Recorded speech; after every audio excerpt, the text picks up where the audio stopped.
अच्छा, सीवीएस की pathology basically क्या है? इट इज़ वो सारे डिजीजेस, नहीं अभी स्टार्ट की है। सीवीएस की पैथोलॉजी बेसिकली ये है कि वो सारे डिसीजेस जो आपके हार्ट को या कंडक्टिंग सिस्टम को इफ़ेक्ट करते हैं ना, उनको हम कहते हैं सीवीएस पैथोलॉजीज कलेक्टिवली। अब इसमें जो सबसे पहले हमारे पास आ जाता है ना, वो हमारे पास आता है rheumatic fever. What is rheumatic fever? Rheumatic fever is basically an inflammatory disease which involves heart, joint, skin, brain. इसमें क्या होता है कि हमारे जो बॉडी है ना, उसमें डिफरेंट डिफरेंट जगहों पर ना वेसल्स में इन्फ्लेमेशन हो जाती है। उसकी वजह से क्या होता है कि उस इन्फ्लेमेशन की वजह से वो जहाँ जहाँ पे भी इफ़ेक्ट होता है, जहाँ जहाँ भी वो इन्फ्लेमेशन हुई होती है ना, उस एरिया की इफ़ेक्शन हो जाती है, यानी वो जो एरिया होता है ना वो अफेक्टेड होता है।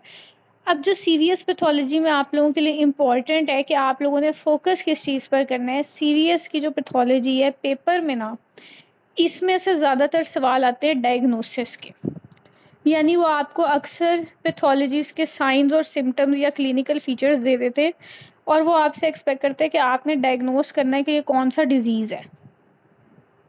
ठीक है, तो आपके लिए ना क्लिनिकल फीचर्स इंपॉर्टेंट है और क्लिनिकल फीचर्स की बेस पर डिजीज़ेस को डिफरेंशिएट करना इंपॉर्टेंट है। रूमेटिक फीवर में क्या होता है कि रूमेटिक फीवर में पोस्ट स्ट्रेप्टोकोकल इन्फेक्शन की वजह से ना रूमेटिक हार्ट डिजीज़ हो जाता है। ठीक है, वैसे तो ये बॉडी पे हर जगह अफेक्ट करता है, लेकिन क्योंकि हम हार्ट का ज़्यादा कर रहे हैं इसलिए हम हार्ट की तरफ जाएंगे। इसमें होता है कि ग्रुप ए स्ट्रेप्टोकोकस एक ऑर्गेनिज्म होता है, बैक्टीरिया जो इन्फेक्शन करता है।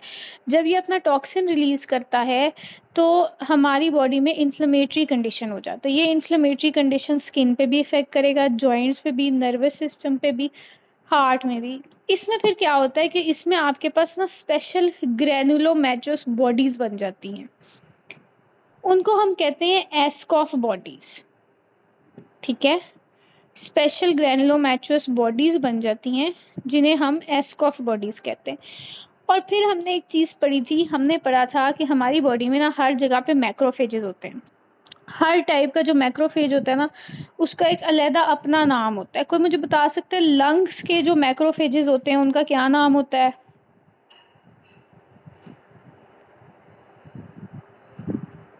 Dust cell. हाँ जी, लंग्स के मैक्रोफेजेस का डस्ट सेल नाम होता है। उसी तरह अब इस पैथोलॉजी में, सिर्फ पैथोलॉजी के केस में ये होता है, ठीक है, नॉर्मल हार्ट में ये नहीं होता। इन लार्ज मैक्रोफेजेस बन जाते हैं जिनको हम कहते हैं एंटिस्काउ सेल्स। ठीक है, Anitschkow cells are basically in large macrophages जो कि इस इन्फेक्शन में बनते हैं। उसके बाद इसमें क्या होता है, इसमें आपके पास हार्ट की स्टेनोसिस हो जाती है। मोस्ट कॉमनली ना माइट्रल वेल्व की स्टेनोसिस होती है जिसमें फिश माउथ या बटन माउथ अपेयरेंस हो जाती है। ये 3-4 चीज़ें हैं जो याद रखनी है। एक एस्कॉफ बॉडीज़ याद रखनी है कि एस्कॉफ बॉडीज़ जो होती है ना, वो आपके पास ग्रैनुलोमेटोस स्ट्रक्चर होते हैं। अच्छा, कोई मुझे बता सकता है हार्ट में कौन से टाइप की नेक्रोसिस होती है?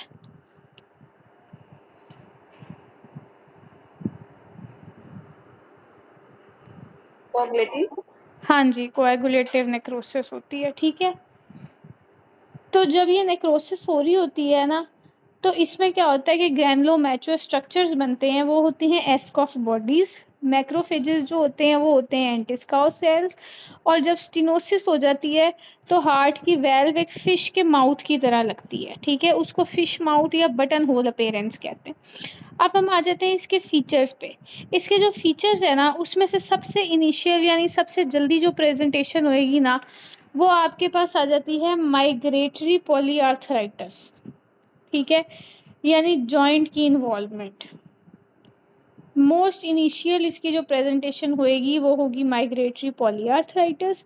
और सबसे बेस्ट इनिशियल टेस्ट, ये पेपर में भी सवाल आता है कि रूमेटिक हार्ट डिजीज़ में कौन सा टेस्ट है जो आपके लिए सबसे बेस्ट है, या आपने इनिशियल कौन सा टेस्ट करना है? तो इसका आंसर है एएसओ टिटर। ठीक है, एएसओ टाइटर का मतलब क्या होता है कि हम जो हमारे पास स्ट्रेप्टोकोकल इन्फेक्शन होती है ना, ठीक है, उसका टाइटर लेते हैं। ठीक है, हाँ जी, एंटी स्ट्रेप्टोलाइसिन। ठीक है, उससे उसको बेसिकली वो ये मार्कर होता है जिससे हम उसको डायग्नोस करते हैं। फिर इसमें एक और चीज़ आती है जोन्स क्राइटेरिया। जो आपका जोन्स क्राइटेरिया होता है ना, वो हमने दो पार्ट्स में डिवाइड किया होता है। एक हमने मेजर किया होता है, ठीक है, और एक हमने माइनर किया होता है। इसमें क्लिनिकल फीचर्स आ जाते हैं जो रूमेटिक हार्ट डिजीज़ के साथ आते हैं। जो मेजर फीचर्स आते हैं ना, वो आपके पास आते हैं migratory polyarthritis, carditis, subcutaneous nodules, erythema marginatum और सीडनहैम कोरिया। और जो माइनर क्राइटेरिया आपके पास आता है ना, उसमें आपके पास आता है fever, arthralgia, elevated ESR, CRP, first degree AV block या फिर ल्यूकोसाइटोसिस। ल्यूकोसाइटोसिस का मतलब क्या है कि रेज्ड ल्यूकोसाइट्स होते हैं। ट्रीटमेंट इसकी वही है जो हमने बैक्टीरिया को ट्रीट करना है, इन्फेक्शन को, तो हम उसके लिए एंटीबायोटिक्स देंगे। ठीक है, यहाँ तक हमने जो है ना, हमने कर लिया है हमारा रूमेटिक फीवर।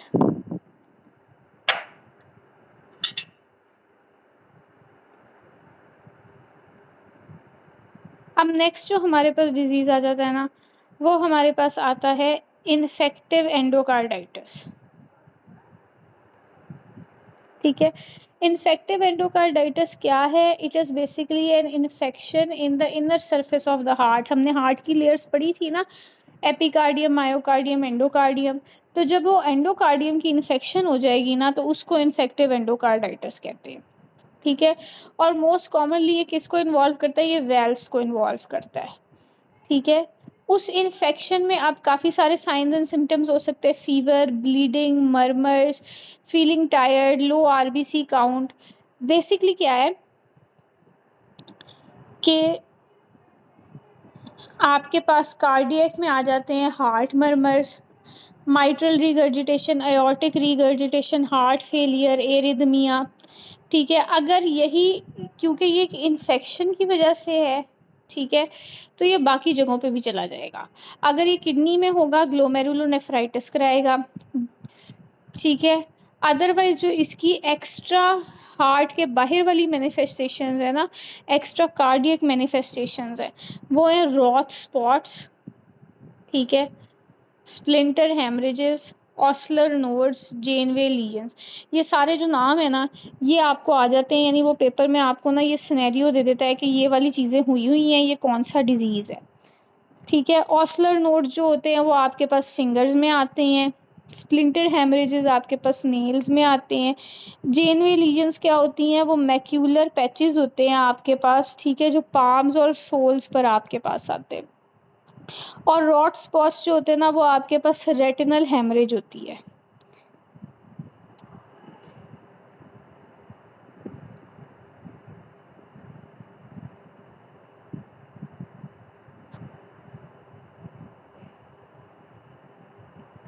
अब आ जाते हैं इसके ऑर्गेनिजम्स पर। ये जो ऑर्गेनिजम्स है ना, अच्छा मैंने ये बताया है कि इन्फेक्टिव एंडोकार्डाइटिस में वो अक्सर आपको सिनेरियो देता है क्लिनिकल फीचर्स के सूरत में, यानी वो आपको बता देगा कि ऑस्लर नोड और जेनवे लीजन्स है, कौन सा डिजीज़ है। ऑस्लर नोड जो होते हैं वो फिंगर्स और टोस पे पेनफुल लीजन्स होते हैं। जेनवे लीजन्स जो होते हैं ना, वो मैक्यूलर पैचेस होते हैं हाथों पे और पाँव पे, पाम्स और सोल्स पे।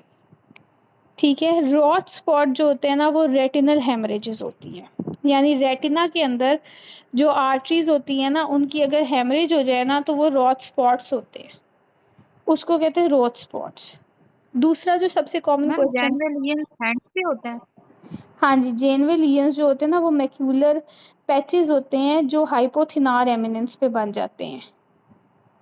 ठीक है, और ऑस्लर नोड और जो ऑस्लर नोड्स होते हैं ना, वो आपके पास क्या होते हैं? वो फिंगर्स और टोस पे होते हैं। वो स्वेलिंग्स होती हैं बेसिकली फिंगर्स और टोस पे, और ये पाल्म्स और सोल्स पे होते हैं। ठीक है, ये दोनों का डिफरेंस है। नोड्स बेसिकली नोड्यूलर लीजन हो जाएगी। अच्छा, उसके बाद जो सेकंड मोस्ट कॉमन सवाल आता है ना इसके हवाले से, वो आता है इसके ऑर्गेनिजम्स के हवाले से। हम इसको डिवाइड करते हैं एक्यूट और सब एक्यूट में। ठीक है, अगर तो एक्यूट एंडोकार्डाइटिस है, तो उसका सबसे कॉमन जो ऑर्गेनिज्म आपके पास आता है ना, वो आपके पास आता है स्टेफ ऑरियस। ठीक है। और अगर सब एक्यूट एंडोकार्डाइटिस है तो आपके पास आता है स्ट्रेप्टोकोकस वायरिडेंस। ठीक है। अगर पोस्ट ऑपरेटिव है यानी आफ्टर ऑपरेशन है तो फिर आपके पास आता है स्ट्रेप्टोकोकस एपिडर्मिस। अच्छा, कोई मुझे ये बता सकता है आईवी ड्रग यूजर्स में सबसे ज़्यादा कॉमन कौन सा ऑर्गेनिज्म होता है जो ये इन्फेक्टिव एंडोकार्डाइटिस करवाता है? फैक्टोरियल। हाँ, स्टेफोरियस। ठीक है, ये इस तरह के सवाल आपको आते हैं। ठीक है, एक तो आपको ऑर्गेनिजम्स पता होने चाहिए, दूसरी जो चीज़ आपको पता होनी चाहिए ना, वो आपको पता होनी चाहिए कि इसके क्लिनिकल फीचर्स क्या हैं।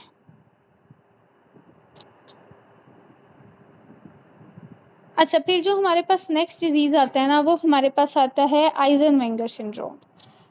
आइजनमेंगर सिंड्रोम बेसिकली क्या है कि इट इज़ अ सिंड्रोम, यानी सिंड्रोम कलेक्शन ऑफ डिजीजेस को कहते हैं। ठीक है, या कलेक्शन ऑफ सिम्टम्स को कहते हैं, जिसमें क्या होता है कि long standing left to right cardiac shunting होती है। कंजेनिटल हार्ट डिजीज़ है ये।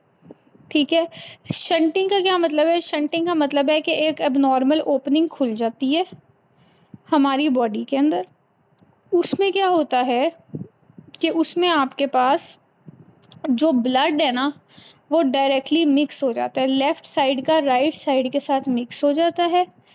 उसकी वजह से क्या होता है कि पल्मोनरी हाइपरटेंशन होगी, और जो सारा एक साइनोसिस का साइकिल है, क्योंकि सारा ब्लड प्योर और इम्प्योर दोनों मिक्स हो गए। ठीक है, तो उसकी वजह से साइनोसिस हो जाता है।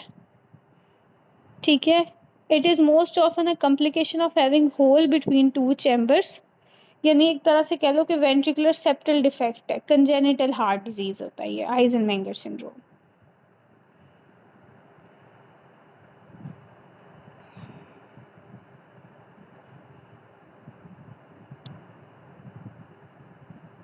ठीक है, अब ये इसकी डेफिनेशन यहाँ पर दी हुई है कि इसमें बेसिकली क्या है। आइजनमेंगर सिंड्रोम एक पेशेंट में होता है जिसमें लेफ्ट टू राइट शंट होती है। उसकी वजह से अब इस शंटिंग और मिक्सिंग की वजह से ना पल्मोनरी हाइपरटेंशन हो गई है। ठीक है, हार्ट का प्रेशर इंक्रीज, क्योंकि हार्ट को ज़्यादा मेहनत करनी पड़ी, ब्लड तो सारा का सारा मिक्स हो गया है। अब हार्ट को भी नहीं समझ में आ रहा कि हम इसको कहाँ पे भेजें, और लंग्स को भी नहीं समझ में आ रहा कि हम किसको प्योर करें, क्योंकि सारा ब्लड ही इम्प्योर है। ठीक है, हाइपोक्सीमिया हो जाता है। अब इम्प्योर ब्लड है तो obviously it will have low oxygen. Cyanosis हो जाता है। Commonly it is associated with ASD, VSD या पीडीए। सेप्टल डिफेक्ट्स के साथ क्यों एसोसिएटेड होता है? क्योंकि इन सेप्टल डिफेक्ट्स में भी ना एक होल बन जाता है, शंट बन जाता है। ठीक है, उस शंट की वजह से ये मिक्सिंग होती है।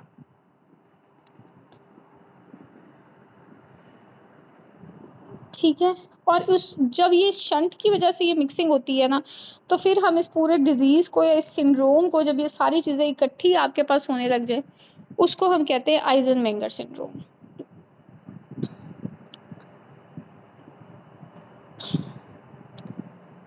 ट्रीटमेंट इसकी यही है कि या तो हम सिम्टोमेटिक ट्रीटमेंट कर देते हैं, यानी हाइपोक्सिया को करेक्ट कर दिया, या फिर इसकी एक सर्जिकल ट्रीटमेंट है या कार्डियक ट्रांसप्लांट है। ठीक है, ये इसके कुछ सिम्टम्स लिखे हुए हैं कि बेसिकली आइजनमेंगर में होता क्या है। आइजनमेंगर में ये होता है कि आपके पास एरिथमिया हो जाएगा, सडन कार्डियक डेथ हो जाएगी, थ्रोम्बस, एंडोकार्डाइटिस या वेल्वुलर डिजीज़ आ जाएगा। रेस्पिरेटरी सिम्टम में क्या होगा कि रेस्पिरेटरी सिस्टम जो है ना आपका ओवरलोड हो जाएगा, क्योंकि उसका एक काम ये भी तो है कि उसने ब्लड को प्यूरिफाई करना है। ठीक है, ये बेसिकली होता सेप्टल डिफेक्ट्स की वजह से है, लेकिन जब सेप्टल डिफेक्ट इस कदर ख़राब हो जाए या पहुंच जाए ऐसी स्टेज पे कि वो एक कलेक्शन ऑफ सिम्टम्स कर दे, तो उसको आप आइजनमेंगर सिंड्रोम कहते हो। ठीक है, यहाँ तक सबको क्लियर हो गया है। नेक्स्ट जो हमारे पास डिजीज़ आता है ना, वो हमारे पास आता है Kawasaki disease. Kawasaki disease basically क्या है कि ये एक इडियोपैथिक डिजीज़ है, अननोन कॉज होती है इसकी। इसमें होता ये है कि इसमें ना स्वेलिंग और इन्फ्लेमेशन हो जाती है ब्लड वेसल्स की। ठीक है, जो कि ब्लड कैरी करते हैं। अब ये स्वेलिंग या इन्फ्लेमेशन किसी भी वजह से हो सकती है, ज़्यादातर ये बच्चों में होती है अंडर 5 years ऑफ एज। एक फॉर्म ऑफ वेस्क्यूलाइटिस है, यानी वेसल्स आपकी इन्फ्लेम्ड हो गई हैं। ठीक है, अब ये फीवर की वजह से भी हो सकती है, ये किसी भी चीज़ की वजह, किसी रिएक्शन की वजह से भी हो सकती है, इसकी कॉज नोन नहीं है। लेकिन जब भी ये मीडियम साइज वेसल्स इन्फ्लेम हो जाएंगी तो क्या होगा कि ब्लड सही से पंप नहीं होगा, ठीक है। उसकी वजह से आपके पास एक कलेक्शन ऑफ सिम्टम्स आ जाएगा, रेड आइज हो जाएंगी, ठीक है, फीवर हो जाएगा, क्रैक लिप्स होंगे, रेड पाल्म्स होंगे, एरिथमा बेसिकली सारा हो जाएगा आपके पास। अब ये जो कावासाकी डिजीज़ है ना, इसके टिपिकल 5 हमारे पास जो है ना सिम्टम्स आते हैं, जिनका हमने एक निमोनिक रखा हुआ है क्रैश, ठीक है। उसमें उस क्रैश में हम बेसिकली क्या कहते हैं, कंजक्टिवाइटिस, रैश, एडिनोपैथी, ठीक है, स्ट्रॉबेरी टंग, हैंड फीट स्वेलिंग, ये अगर ये 5 सिम्टम्स आपके पास हैं, इट इज़ कावासाकी डिजीज़, ठीक है। और ये पेपर में सवाल आया भी हुआ है, लेकिन ये इस तरह डायरेक्ट नहीं आता। वो आपको ये पूछता है कि एक पेशेंट है, उसकी रेड स्वोलन आइज़ हैं, उसको मैक्यूलोपैपुलर रैश है, और साथ उसकी टंग पे भी रैश है, और हैंड एंड फीट स्वेलिंग है, और साथ वो आपको ना मीज़ल्स की भी ऑप्शन देता है, चिकन पॉक्स की भी देता है, कावासाकी डिजीज़ की भी देता है। तो आपने जब भी आपको इस तरह का ऑप्शंस आए ना सिम्टम्स, पहले कावासाकी को रूल आउट कर लो, पहले कावासाकी रूल आउट कर लो। मीजल्स, चिकन पॉक्स, ये सारा कुछ ना आइडेंटिफाई करना आसान होता है। अगर आपने एक दफ़ा मुश्किल डिजीज़ रूल आउट कर ली है ना, तो फिर आपको पता चल जाएगा कि बाकी क्या है, ठीक है। अब ये जो उसने नीचे बर्न लिखा है ना, बर्न का मतलब है कि पेशेंट को ना फीवर भी होता है, क्योंकि इन्फ्लेमेशन है। इन्फ्लेमेशन हमारी बॉडी में क्या रिस्पॉन्स करती है, फीवर करवाती है, ठीक है, to identify the infection. Mostly Kawasaki disease जो है ना वो सेल्फ लिमिटिंग है, ठीक है। अगर फिर भी, हाँ जी, एनेरिज्म की कोई इसकी कॉज अननोन है ना, तो इट इज़ बेसिकली वेस्कुलाइटिस। किसी भी कॉज की वजह से वेसल्स की इन्फ्लेमेशन को हम कावासाकी डिजीज़ कहते हैं, ठीक है। इसमें अगर ये ज़्यादातर सेल्फ लिमिटिंग होता है, अगर ये रिस्पॉन्सिव नहीं हो रहा तो फिर हम इसमें आईवी इम्यून ग्लोबुलिन्स देते हैं।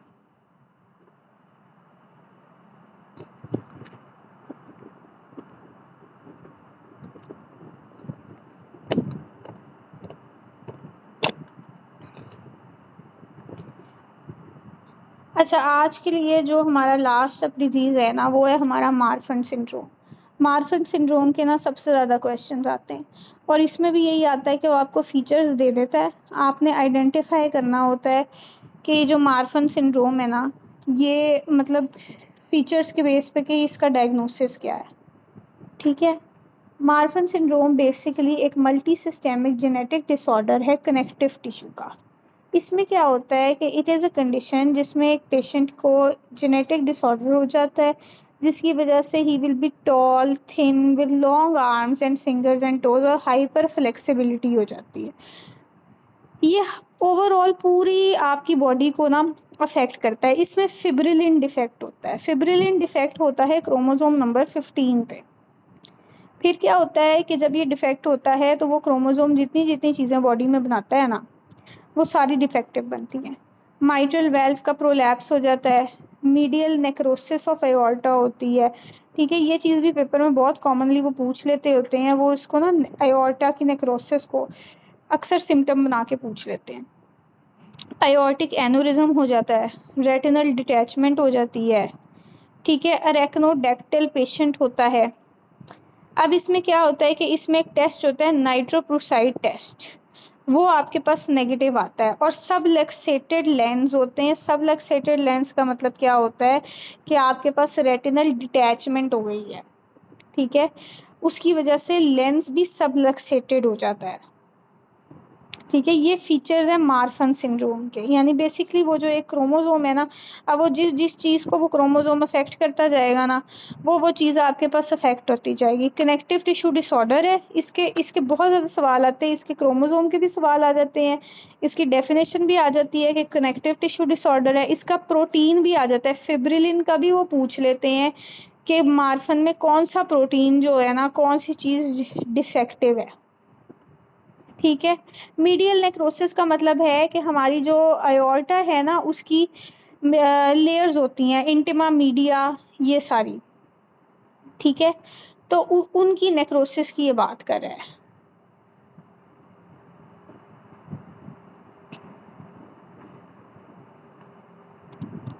ठीक है मैम, जो लेंस की डिस्लोकेशन होती है हाँ जी, होमोसिस्टीन यूरिया में कैसे होती है, सुपीरियर या इंफीरियर और मार्फन में?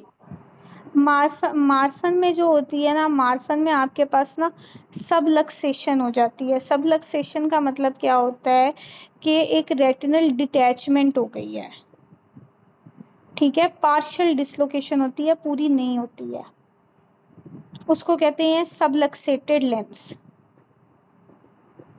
ठीक है। फिर साथ आपके पास आयोर्टिक रप्चर भी हो सकता है, सीवियर केसेस में नीमोथोरेक्स भी हो सकता है, क्योंकि बेसिकली फिब्रिलिन एक स्ट्रक्चरल प्रोटीन है जो हर तरह का स्ट्रक्चर बनाता है। जब वो डिफेक्टिव होएगा ना तो फिर आपके पास बाकी चीज़ें भी, जो जो चीज़ें बनाता जाता है ना, वो भी डिफेक्टिव होती जाती हैं, ठीक है। अच्छा, अब इसकी जो लेंस होता है ना, एक तो वो सबलक्सेटेड होता है, यानी पार्शियल उसकी रेटिनल डिटैचमेंट हो जाती है। दूसरी चीज़ इसमें क्या होती है कि इसमें टेम्पोरल डिसलोकेशन भी हो सकती है। इसका क्या मतलब है? इसका मतलब ये है कि अगर हमारा ये पूरा लेंस है ना, और ये यहाँ से भी अटैच है, यहाँ से भी अटैच है, यहाँ से भी अटैच है, तो इसका सिर्फ एक पार्ट कह लो यहाँ से डिटैच हो जाता है, वो होता है मार्फन में। अगर ये टेम्पोरल साइड से डिटैच हो जाए ना तो इसको एक्टोपिया लेंटिस भी कहते हैं, ठीक है।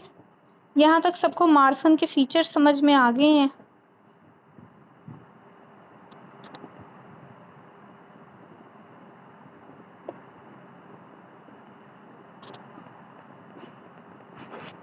अच्छा, अब आप आ जाओ कि बेसिकली मार्फन में क्या है कि आप इसकी जेनेटिक टेस्टिंग से इसको कंफर्म कर सकते हो, ठीक है। और इसकी मेडिकेशंस में क्या आ जाता है कि आयोर्टिक डायलिटेशन को स्लो करने के लिए बीटा ब्लॉकर दे देते हैं, एंजियोटेंसिन रिसेप्टर ब्लॉकर दे सकते हैं।